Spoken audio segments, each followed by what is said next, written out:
The Foolish, the Clever, the Wise. By Chai Na Pol. Relationship with nature.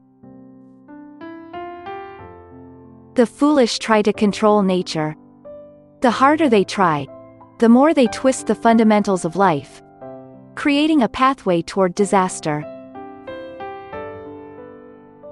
The clever try to cooperate with Mother Nature. They establish a harmony, but live insecurely in the uncertainty of nature. The wise exist in the uncertainty of nature.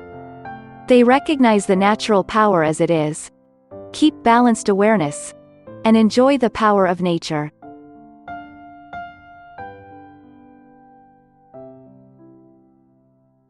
After recognizing the characteristics of the foolish, the clever, and the wise, let us try to categorize our own character.